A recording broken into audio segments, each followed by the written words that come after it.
Wentz now on first down. His throw incomplete. Alshon Jeffrey, the intended receiver. And that'll bring up second down. It's always a battle. Who's going to win on first down?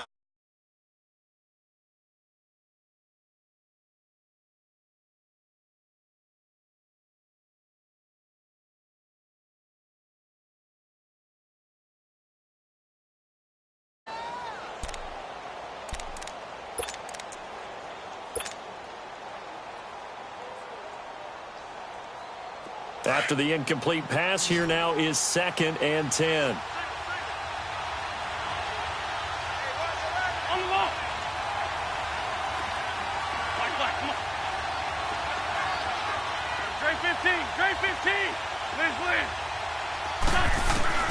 Wentz again here on 2nd and 10. And not only did he drop it, he dropped it in the end zone. I know you felt like saying touchdown there, didn't you, partner? That looked like a sure 6 points, but the contact jarred it free. Got his hands on it, could not hold on through the end of the play. The Eagles on 3rd down. They've been good, 3 for 4 thus far. This is 3rd and 10. From the gun, it's Wentz. Trying for the tight end, Ertz, and it's intercepted. Devin McCourty picks it off. And a big turnover there as his guys will get the football back. Brandon, this is why golfers do their best to never count a score in their head before the ball goes in the cup. This looked like a slam dunk for points on this drive, didn't it? Instead, they throw an interception, and they're going to come away empty.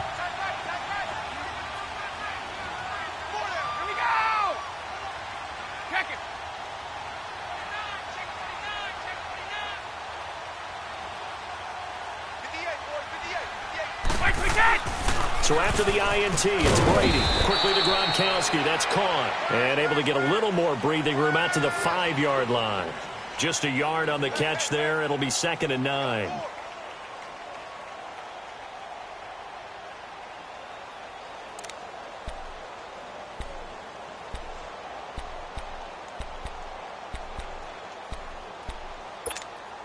They only got a yard out of that last completion. And that makes this 2nd and 9.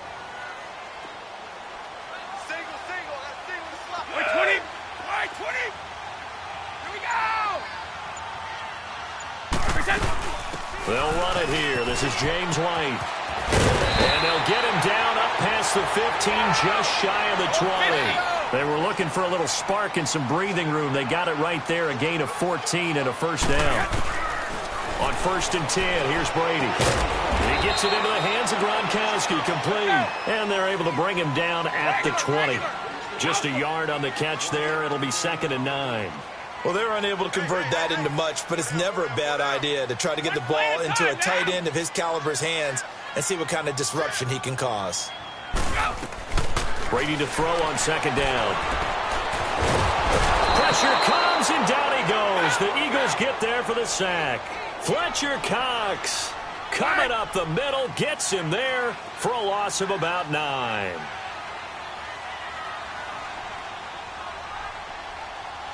One play at a time now. Go 50.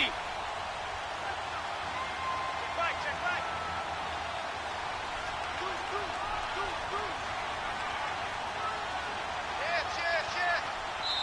And now maybe they want some extra time to talk about this 3rd and long play as we'll get a timeout. They'll have 2 remaining as we step aside here in this 2nd quarter.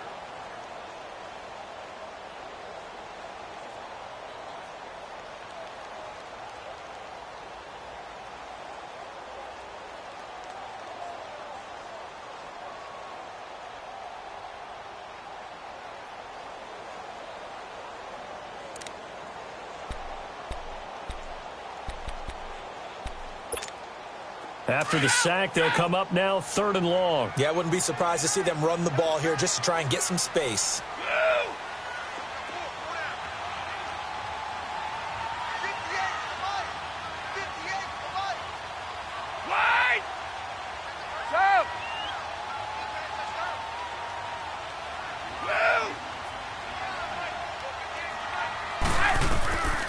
No run call here. They'll look to throw instead.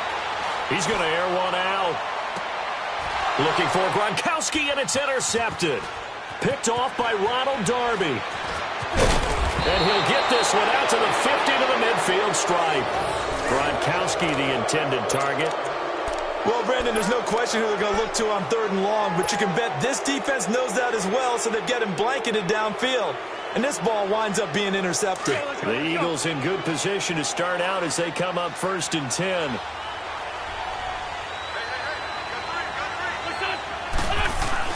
So after the INT, here's Wentz. And he finds a man with a crossing route.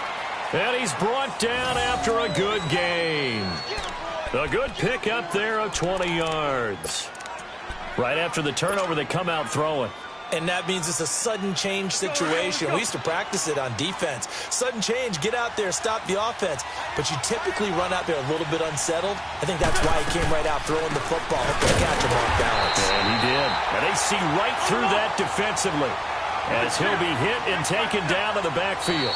It'll wind up being a loss of 2. And it'll be 2nd and 12.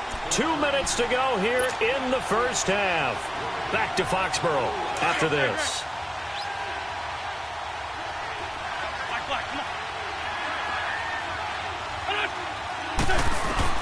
Now Wentz throwing on 2nd down. It's incomplete. Took a shot, couldn't connect. But one thing's for sure, when you've got a big receiver and you trust him downfield, you're going to give him opportunities to go up and get that 50-50 ball. And he is a darn good big receiver. Unfortunately, that time didn't work out. Nice job defensively. The Eagles on 3rd down. They've converted 3 out of 5 thus far. This is 3rd down and 12. 81. Shotgun now for Wentz. And he couldn't hang on to it through the contact. Incomplete. You can tell they were hoping for a flag there offensively. Several on the sideline motioning. Hey, why not a penalty? Why not a penalty? What did you see? Yeah, I think you've got to let them play, and the officials are instructed. If there's contact coming from both sides, no flag. Let them fight it out. And forces 4th down. And no move to get the offense off the field. Despite failing once, they're going to go again here on 4th down. They'll go for it. It's Wentz. And he fires one that's intercepted. Picked off by Stephon Gilmore. And it's a good return here as he'll get all the way up close to the 35. Well, right now, Charles, we sit in the thick of preseason, and, of course, that means we're in the thick of fantasy football draft season. So, you know, the top 5, it's good to have David Johnson back, Le'Veon Bell, of course, Gurley, Ezekiel Elliott, Antonio Brown, all studs. Who would you take number 1 in a fantasy draft? Oh, that's a tough one, but I would look at Todd Gurley and David Johnson as my top 2 picks. Johnson missed all of last season with a wrist injury, and with potentially a rookie quarterback there and a little bit of a rebuild, he may get more work than he can possibly handle. Todd Gurley was a beast for L.A. last year, running it and catching it. But how about a rookie by the name of Saquon Barkley with the Giants? I think he'll get a ton of touches. And Alvin Kamara, he showed what he could do last year, both running it and catching it. And don't forget, returning it as well. From midfield, here's Brady. Allen has it left side.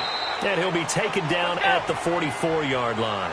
A gain of 6 there on 1st. Now the Patriots moving quickly, hustling up to the line. Brady going to give this one to Burkhead. And he's going to be met at about the 43. Just a yard on the pickup there, and it'll leave him with a 3rd and 3. Well, they had that one sniffed out. Excellent run blitz. Stop that one for a short gain. What makes a good run blitz a good run blitz? The ability to stay on task, to follow up your assignment, go to the gap you're supposed to cover, and not be deterred by anything else.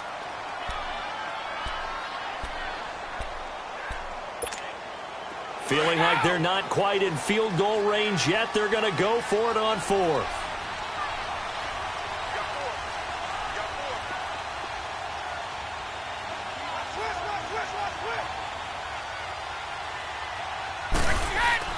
They'll go for it. It's Brady. Eagle pressure. Too much this time. Down he goes. Nigel Bradham coming hard on the blitz. He dumps him for a loss of 8.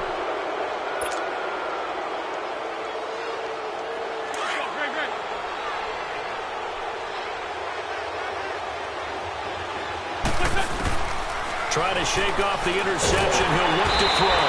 And down he goes. They bring down Wentz on the sack.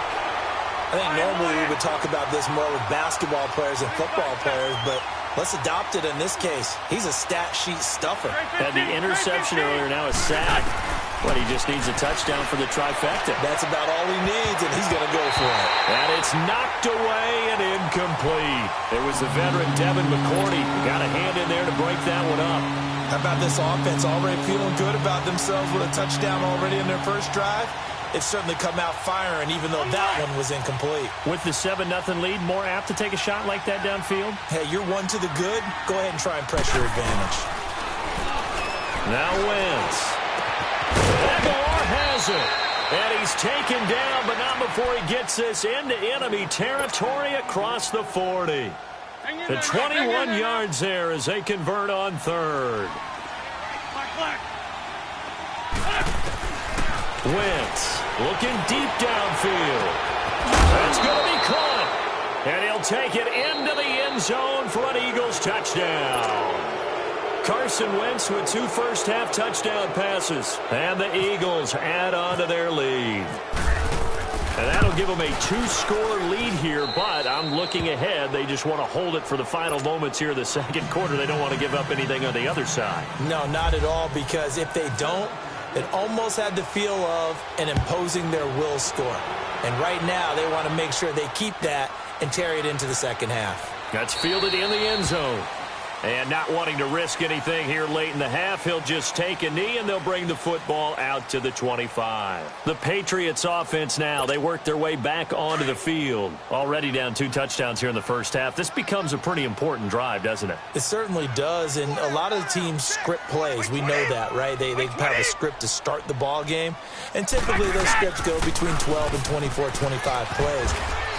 Down 2 touchdowns early, probably not very deep into their script. I think that they'll stay with it. I don't think they'll abandon it just yet and try and generate some offense on this drive. Anything. At least 3 points, get that 0 off the board.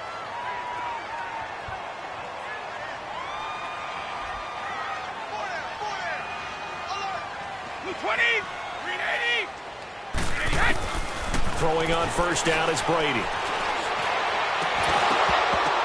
And that is incomplete, stopping the clock with 5 seconds to go. Gronkowski, the intended receiver, and that'll bring up second down. Brady's incompletion on first down leads to a 2nd and 10.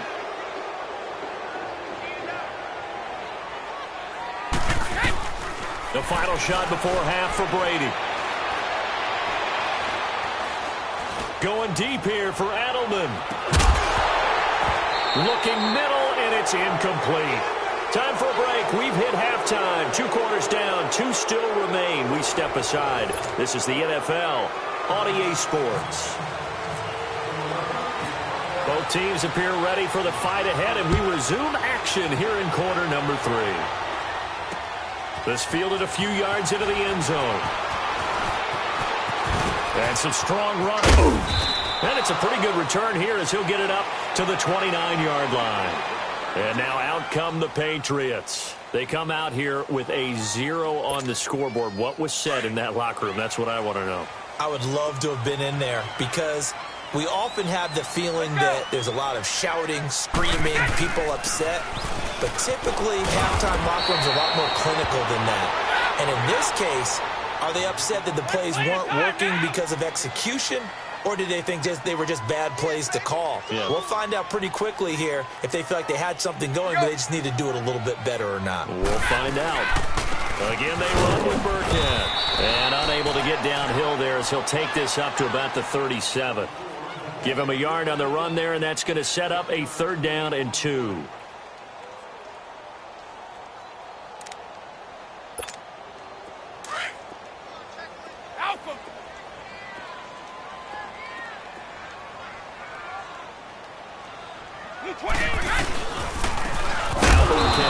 And he's going to be stopped up right at the line of scrimmage.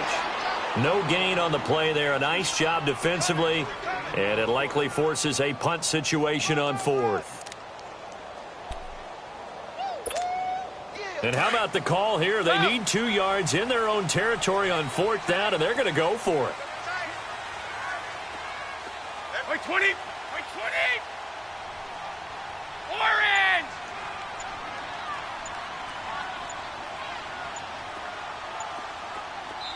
And now before this 4th and 2 play comes to fruition, they're going to think about it and call a timeout. It's just their first, so 2 remaining as they burn one here in this 3rd quarter.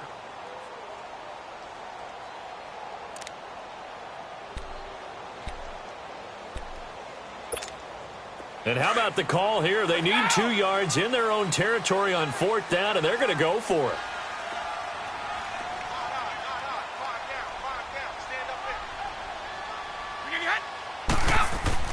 They're indeed going for it as they look to throw. Under a heavy rush, and down he goes. Brandon Graham in there to sack him for a loss of 6. Down 2 scores. I guess they felt like they needed to go for it. They must have thought they had a play to dial up that they could get it, and it didn't work out. They must have thought, as you pointed out, they had a play, and they were probably looking. This is taken in by Jeffrey. He's got it. Touchdown, Eagles. 3 touchdown passes now for Carson Wentz. And the Eagles add 6 to their lead. Elliott now to add the extra point.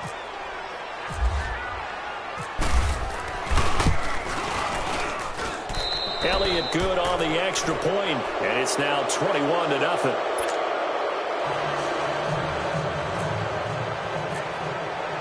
Elliott now to kick this one away.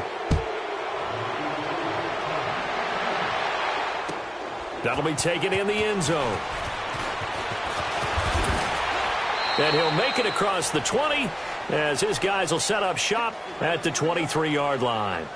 Out comes the New England offense to see what they can do this time. And last time out, went for it on 4th down, turned it over, gave them great field position, turned it to 6 points, so they've got to recover here, Charles. It's amazing what one decision can do in the chain of events, right? The decision to go for it on 4th down. Caused all of that. It caused every bit of it, but it showed confidence. Hey, I've got confidence in you guys. Go pick it up for them. Didn't happen. Also showed confidence in the defense.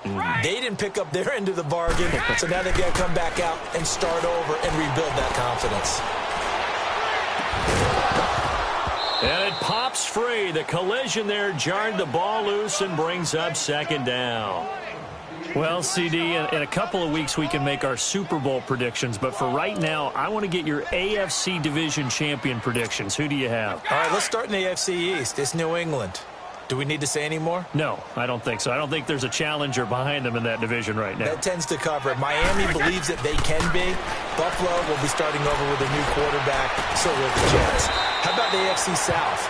I'm going to give you a surprise there. I think Houston comes back and reclaims their crown and moves ahead of Jacksonville and Tennessee, who were both in the playoffs last year. The good health of Deshaun Watson, J.J. Watt, Whitney Merciless, Houston in a surprise pick. All right, how about the West? The West is always intriguing. Who are you taking there? One of the better divisions in football. John Gruden's back in Oakland. Kansas City has a new quarterback in Patrick Mahomes. Denver has a new quarterback in Case Keenum, plus a terrific defense. But I think the L.A. Chargers ride away with this division crown. Philip Rivers has to get it done.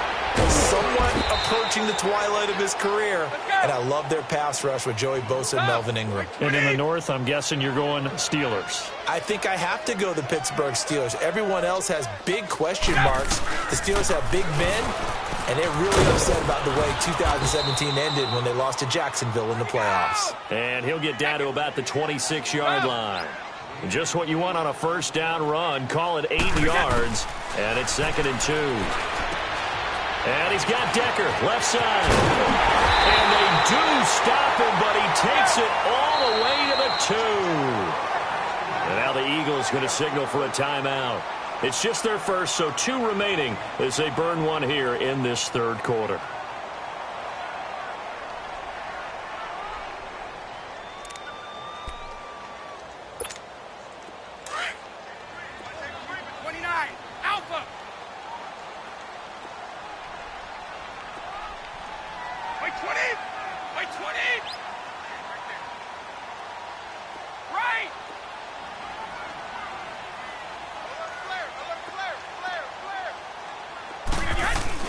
Brady now to throw. And he's in. Touchdown, Patriots. It's the fullback. A 2-yard touchdown grab. And the Patriots make some inroads here on that deficit. And he wasn't blocking or running it there. They tossed it to him. And you remember the good old days when the 49ers were riding roughshod in the league? They use their fullback in pass plays all the time. Roger Craig, Tom Rathman, those guys were terrific at running these types of plays. That's fielded in the end zone. And a pretty good return here. He'll be stopped just shy of the 25 at the 24-yard line. The Eagles offense now gets set to head back onto the field. This is sort of what you would call a put-away drive, isn't it? They score here, especially a touchdown. It's almost out of reach. It certainly feels that way, and I think that they're going to call their plays accordingly because what you really want to do, even though you know the scoreboard is still up there and the game's going on. The Pats are going to get there. Down he goes. Adrian Claiborne in there to drop him, and it'll be a loss of about 8. Sometimes I watch games and wonder why they use play fakes on certain passing situations because it's not going to let anyone. I don't know if that was the case here, but then